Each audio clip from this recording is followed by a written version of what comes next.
এই আমার সোনার বাংলা, যেই বাংলাতে যেই বাংলাতে এখনো আমার ভাই মসজিদের যেই আজান হয়, ভ্যানটা নিয়ে রাখে মসজিদের সামনে, জড়ানো থাকে একটা ছোট গামছা। এ আমার ভাই নামাজ শেষ করে সেই ভাই গামছাটুকু খুঁজে পায় না। এ আমার সোনার বাংলা। একটা চায়ের দোকানে চিন্তা করেন কি থাকতে পারে একটা চায়ের দোকানে। আর চুরি করবি তো ভালো জায়গায় কর, ভালো মানুষের ঘরে কর। এটা চায়ের দোকানে তার বিড়ি সিগারেট পর্যন্ত চুরি করে নিয়ে যান। আপনারা কোন টাইপের চোর আমি নিজেও জানতে পারলাম না। এই কি আমার সোনার বাংলা? এই কি স্বাধীনতা? এই কি আমি বুঝতে পারলাম না, আমার বোঝার বাইরে। আমার এক ভাই মসজিদের আজান দিয়েছে, সে চিন্তা করছে যে আল্লাহ আমাকে ডাকছে, আমাকে সালাদটা আদায় করতে হবে। সে ভাই দড়ি অজু করে নামাজ পড়তে গিয়েছে, এসে দেখে তার গামছাটাও নাই। এটাই কি আমার সোনার বাংলা? আবার এক ভাই সারাদিন মেহনত করে, তার ছোট একটা বাক্সের মধ্যে তার বিক্রি করার চা পাতি থাকে, সিগারেট থাকে, তার দ্রব্য যা থাকে সে বিক্রি করে, সেগুলো পর্যন্ত চুরি করে নিয়ে যায়। এটা কি আমার সোনার বাংলা?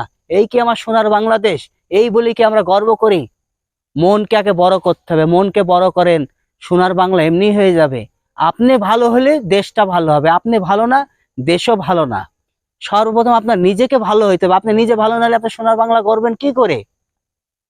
আগে নিজকে নিজে পরিবর্তন করেন। আগে এজন্য বলেছে নিজে পরিবর্তন হও, সবকিছু ভালো হয়ে যাবে। আর একটা কথা বলে গেছে গুরুজনরা, আমাকে তুমি একটা শিক্ষিত মা দাও, আমি তোমাকে একটা শিক্ষিত জাতি উপহার দেব, শিক্ষিত সন্তান উপহার দেব। আমি জানি না কোন মায়ের গর্ভের সন্তান তারা, যারা মসজিদে থাকা ভ্যানের উপরে একটা গামছার লোভ সামলাতে পারেন না। একটা চায়ের দোকানদার সারাদিন কষ্ট করে কিছু সম্পত্তি তার থাকে, তাও টুটা ফাটা, আপনার পায়ের স্যান্ডেলের সমতুল্য না, সেই দিকেই আপনি চুরি করে নিয়ে যান। আপনি কোন মায়ের সন্তান আমি জানি না। আমি সেই মায়ের প্রতি ভক্তি রাখছি, কিন্তু আপনার প্রতি আমার থাকছে কি তিরস্কার। কারণ এরকম সোনার বাংলাদেশ, এইরকম জাতি আমরা তো চাই না। আমরা চাই সোনার বাংলাদেশের খাঁটি দেশ, আমরা গর্ব খাঁটি দেশ। আমাদের এখানে থাকবে না কোনো রকম আহ বৈষম্য, থাকবে না কোনো রকম দুর্নীতি, থাকবে না কোনো রকম কিছু। আমার সোনার বাংলায় হচ্ছেটা কি, করছি কি আমি সোনার বাংলাদেশে? এখনো তো দেখছি যে সেই তো চলে গেছে রাজা রাজত্ব নিয়ে, প্রজাও চলে গেছে পিছে পিছে, আমার মতো পকা রেখে রেখে গেছে। এই পকায় আমি কি করছি? এখনো সে আমার চুরি করার অভ্যাসটা আমি বাদ দিলাম না।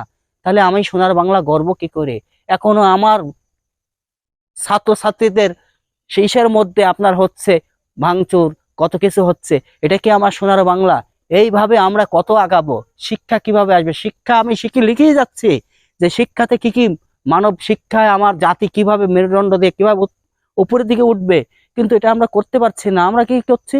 বিপরীতে চলে যাচ্ছি। এটাই কি আমার সোনার বাংলা গড়ার আমার স্বপ্ন? আমার মা বোনরা যারা আমার কষ্টে অর্জিত সম্পত্তি টাকা পয়সা দিয়ে আমার সন্তানদেরকে ভার্সিটিতে দিয়ে আসছি, অথচ রাত্রে কি হচ্ছে? সেখানে হামলা হচ্ছে, এটা হচ্ছে, ওইটা হচ্ছে। এটাই কি আমার সোনার বাংলা? এটা কি এই স্বপ্নই কি আমরা দেখছি বসে বসে? এইভাবে কি আমাদের হবে? এটা কি আমরা কি চলতে পারবো?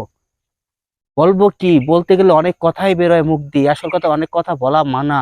কয়েকটা কথাই আছে, শুনবা বেশি বলবা কম, শুনবা বেশি বলবা কম। এজন্য অনেক কথা বলতে পাই নাই মহাশয়, অনেক কথা বলতে নাই, অনেক কথা বলতে পারি না। কেন বলতে পারি না? ওই যে বলছে শুনবা কম, শুনবা বেশি বলবা কম, এজন্য শুনছি বেশি বলছি কম। কিন্তু এই কথাটাই না বললেই নয়। যারা আপনারা মসজিদে গামছা চুরি করা থেকে আপনাদের এই লোভটুকু সামলাতে পারেন না, তারা কি করে আপনি রাষ্ট্রের এত সুন্দর সোনার বাংলা, আপনি এখনই মাটিতে ফলন ফেলান না, দেখেন সোনার মতো শস্যে ফুল ফুটছে, কলা ঝরছে। আমাদের এখানে কলা গাছে কলা আসছে, আম গাছে আম আসছে, সবই তো ঠিক আছে, কিন্তু মানুষই, আমরা মানুষের রুচিটা পরিবর্তন করতে পারলাম না। এটাই হয়তো আমার সোনার বাংলাদেশের, এটা তো নীতি না, এটা তো আদর্শ না, এই তো সোনার বাংলাদেশ না।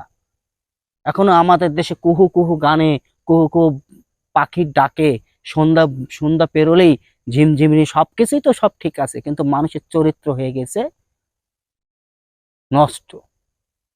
আমার সোনার বাংলার যে সমস্ত ভাই ব্রাদার ভাইরা আছেন, যে তো মানবতার দিক দিয়ে তাকিয়ে, মানবতার দিক দিয়ে তাকিয়ে নিজের সংশোধন হন, দেশ বদলে যাবে।